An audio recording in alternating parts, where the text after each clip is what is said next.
Je me souviens pas grand-chose de mes cours de sciences du secondaire. En fait, mon attention était surtout portée sur les garçons dans la classe et non sur le contenu du cours. Mais par contre, il y a quelque chose qui m'a vraiment marqué. Mon prof disait tout le temps, en théorie, blablabla, mais en pratique, bli-bli-bli. C'est la même chose en fait pour les publicités Facebook. T'as probablement déjà suivi soit une formation, téléchargé un guide, comme mon guide sur les publicités Facebook, que tu peux retrouver dans la description, écouter un webinaire. Si t'as déjà fait un de ces trucs-là, ben probablement que tu trouves que oui, tu connais la théorie, mais quand t'arrives pour mettre toute cette belle théorie en pratique, ça ressemble à ça. Ah oui, c'est une bonne idée, ce concept-là. Ok, mais qu'est-ce que je devrais écrire dans la pub? Mais on se donne bien pas pertinent, ou vendeur, ou même original, ce texte-là. Ah, puis je vais booster un post à la place, ça va être bien plus simple. Pourquoi j'ai pas de conversion? En fait, le problème avec tous ces outils-là, c'est qu'ils te préparent pas à créer le créatif.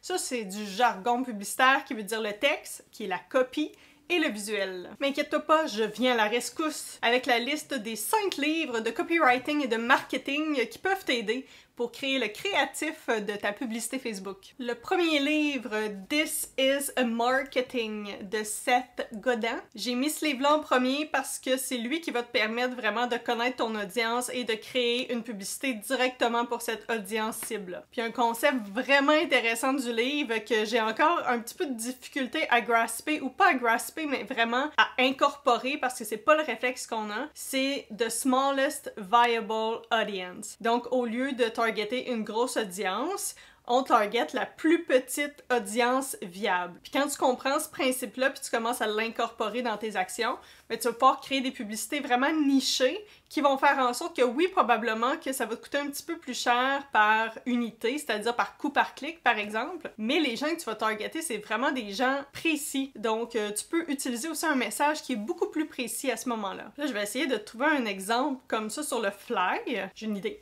J'ai justement parlé à un client potentiel la semaine passée, puis j'ai envoyé mon offre de service ce matin, donc je me croise les doigts pour qu'ils disent oui. Et ce client-là offre des repas frais et santé pour les télétravailleurs, nous qui n'avons pas le temps ou ne prenons pas le temps de se faire des bons repas. Donc, cette personne-là, par exemple, dans son entreprise, pourrait décider de faire une publicité axée sur les familles. Donc, peut-être une mère avec des enfants, puis dans le texte, justement, ça pourrait dire quelque chose comme, en fait, lié au fait qu'elle est mère à la maison et que présentement, ben, ses enfants sont aussi à la maison, étant donné que les écoles sont fermées. Donc, ce serait une façon d'aller vraiment cibler une cible ou une audience vraiment nichée qu'on appelle, et ça pourrait faire en sorte d'avoir de meilleurs résultats. Puis là, ça veut pas dire que parce que cette entreprise-là crée une publicité pour ces femmes-là, ces mères-là et les familles, que des gens comme moi pourraient pas éventuellement faire partie de leur clientèle cible. Mais, par contre, en publicité, on sait que c'est beaucoup plus payant quand on est pointu et niché dans notre offre, et aussi dans le texte et le visuel, évidemment, qu'on va utiliser.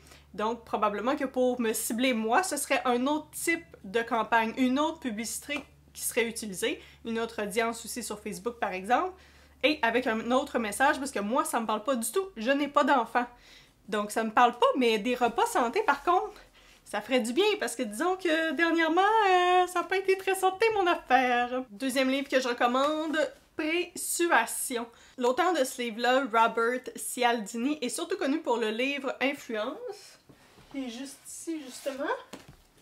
Mais j'ai décidé de te parler plutôt de persuasion, parce qu'il y a plusieurs personnes qui ont de la difficulté à comprendre comment ça fonctionne des campagnes d'awareness. On dit de sensibilisation. Et ce livre-là va vraiment t'aider justement à comprendre pourquoi est-ce qu'on fait ça. En fait, c'est qu'on parle de toutes les étapes qui sont nécessaires ou qu'on devrait mettre en place, en fait, avant de demander à quelqu'un de passer à une action. Avant de le persuader, voici ce que vous devriez faire avant. Puis il y a vraiment des trucs très cool, ne serait-ce au niveau de la publicité, mais aussi des relations publiques et différents types de communication, en fait. Donc c'est vraiment complet, puis je pense que ça peut s'adapter aussi à n'importe quelle industrie. Puis, fait à noter aussi, même dans Influence, c'est la même chose, il y a énormément de données de recherche, donc c'est super intéressant, puis tu sais, c'est vraiment backé justement par du data, ce qu'on aime bien. Troisième livre, Ogilvy on Advertising. Si tu travailles pas en publicité ou en marketing, je doute que tu connaisses cette personne-là, mais David Ogilvy a parti son agence de publicité. Il y en a un petit peu partout dans le monde. Dans le livre, qu'est-ce qui est cool, c'est que Ogilvy va vraiment partager des exemples concrets de qu'est-ce qu'il a déjà fait comme publicité et nous expliquer pourquoi ça a fonctionné. Oui, c'est des exemples qui datent peut-être un peu. Justement, c'est pas des exemples, par exemple, sur une publicité Facebook. Il y a beaucoup d'exemples de publicité imprimées et de billboards. Mais tous les concepts, les principes, les théories derrière ces concepts-là, ben ça s'applique encore aujourd'hui. 4e livre, Ultimate Guide to Facebook Advertising. Ça va without saying que c'est un livre qui est pertinent pour les publicités Facebook, n'est-ce pas? C'est vraiment un guide complet. T'apprends plein de choses, autant la théorie justement que la pratique. Puis il y a aussi des chapitres dédiés à certains experts, dont un sur le copywriting, donc pour ça c'est super bon. Mais il y a aussi le fait qu'il nous propose une certaine structure avec le Customer Journey, j'en ai déjà parlé, je vais le faire de l'autre côté, ça va être plus pertinent pour toi. Selon le Customer Journey, ils vont proposer certaines suites logiques de campagne, de publicité en fait, pour faire en sorte de faire passer la personne de « Oui, je sais que j'ai un problème. Ah oui, je viens de trouver une solution. Ah, je fais confiance à ces gens-là. Ah, j'achète. Ah, je suis fidélisé. » 5e livre, Breakthrough Advertising. C'est vraiment la bible dispendieuse du copywriting. C'est 125 $ US, mais je te dis, ça vaut la peine. Parce que je te dis, j'en ai acheté des livres sur le marketing, sur le copywriting, sur la publicité, et puis je te dirais que c'est celui qui m'a vraiment le plus jeté à terre, où est-ce que j'étais comme oh my god, ok, il y a vraiment des concepts, j'allais dire complexes, mais c'est pas nécessairement complexe, c'est juste que c'est backé par la psychologie, dans le fond. Puis ça fait vraiment du sens, mais c'est un peu changé, dans le fond, ta façon de penser. Donc c'est pour ça que je te dirais, tu vas avoir besoin de plusieurs lectures. Puis même moi, là, je te dis, je dis pas que tu vas avoir besoin de plusieurs lectures parce que tu comprends pas c'est quoi la publicité, il faut vraiment avoir travaillé là-dedans pour savoir comment ça fonctionne, puis le jargon. C'est vraiment pas pour ça. Moi aussi, là, ça m'a pris plusieurs fois, puis même je le relis parce qu'il y a plein de choses que j'ai pas compris. Puis encore là, je veux juste te dire, ça fait combien de temps que ça a été créé? Oh oui, donc ça dit en 1966 que ce livre-là a été écrit. Évidemment, les droits ont été rachetés par une entreprise, puis maintenant, c'est eux qui vendent et qui impriment cette œuvre. Là, je te disais, Ogilvy, c'est beaucoup sur l'imprimé. Ça, c'est beaucoup sur le direct mail. Donc, qui peut ressembler aussi à la publicité, étant donné qu'on a un contact direct et que, par exemple, dans l'imprimé ou même la télévision, c'est beaucoup plus de l'awareness puis du brand building et tout ça. Donc, mais c'est vraiment hot. Puis il y a plein d'exemples, plein d'exemples. Je le recommande fortement. C'est à ton tour maintenant de nous parler de ta bibliothèque. Qu'est-ce que j'aurais dû mettre dans ma liste? Qu'est-ce qui t'a aidé? Est-ce qu'il y a un livre, une ressource, quoi que ce soit qui t'a aidé pour faire tes publicités Facebook? J'aimerais beaucoup t'entendre.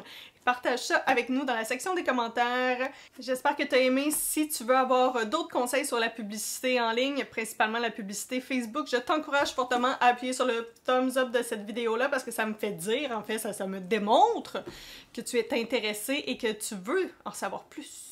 Et évidemment, si t'es pas encore abonné à ma chaîne, qu'est-ce que t'attends? Allez, abonne-toi! J'attends que tu t'abonnes, puis ensuite je m'en vais. Tu sais, je fais des vidéos, j'ai dit chaque semaine, je n'ai pas respecté ma promesse, mais je veux faire mieux, Donc c'est sûr qu'en m'encourageant, je vais me dire, plus qu'il y a de gens dans ma communauté YouTube, plus que je vais être réticente à vous laisser tomber, tu sais. Fait que si t'es pas encore abonné, abonne-toi!